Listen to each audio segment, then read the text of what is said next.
We just need to call them what they are: killers and fanatics who have to be rooted out, hunted down, and destroyed.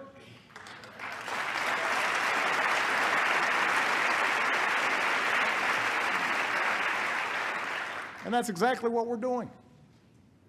For more than a year, America has led a coalition of more than 60 countries to cut off ISIL's financing, disrupt their plots, stop the flow of terrorist fighters, and stamp out their vicious ideology.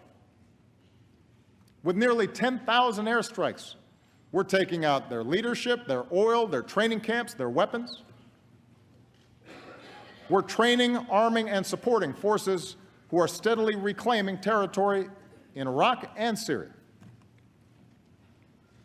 If this Congress is serious about winning this war and wants to send a message to our troops and the world, authorize the use of military force against ISIL. Take a vote.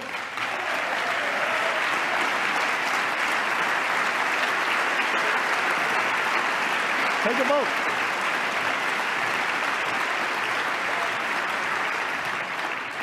But the American people should know that with or without congressional action, ISIL will learn the same lessons as terrorists before them. If you doubt America's commitment, or mine, to see that justice is done, just ask Osama bin Laden.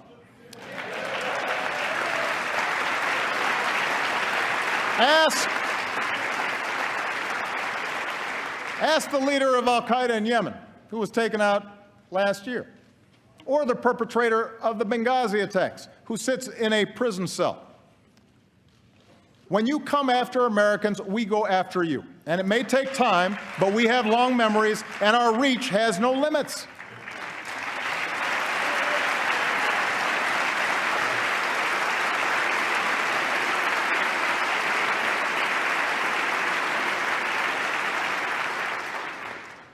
Our foreign policy has to be focused on the threat from ISIL and al-Qaeda.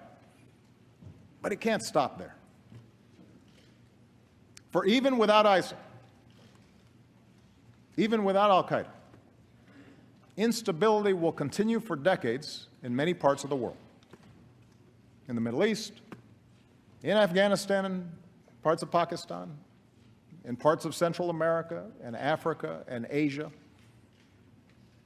Some of these places may become safe havens for new terrorist networks. Others will just fall victim to ethnic conflict or famine, feeding the next wave of refugees. The world will look to us to help solve these problems. And our answer needs to be more than tough talk or calls to carpet bomb civilians. That may work as a TV soundbite, but it doesn't pass muster on the world stage. We also can't try to take over and rebuild every country that falls into crisis, even if it's done with the best of intentions. That's not leadership. That's a recipe for quagmire, spilling American blood and treasure that ultimately will weaken us. It's the lesson of Vietnam. It's the lesson of Iraq, and we should have learned it by now.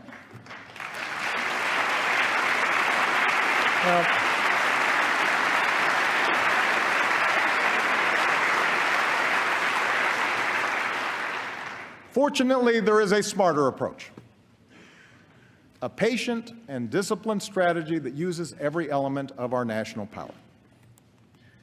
It says America will always act, alone if necessary, to protect our people and our allies.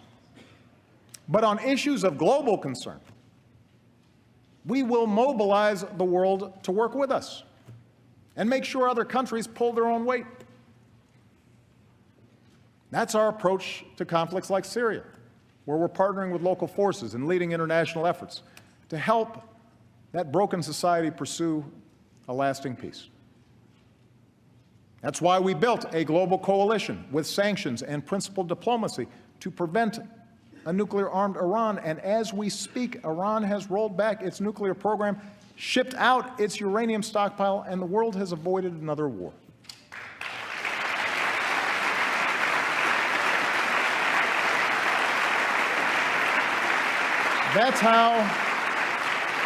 That's how we stopped the spread of Ebola in West Africa.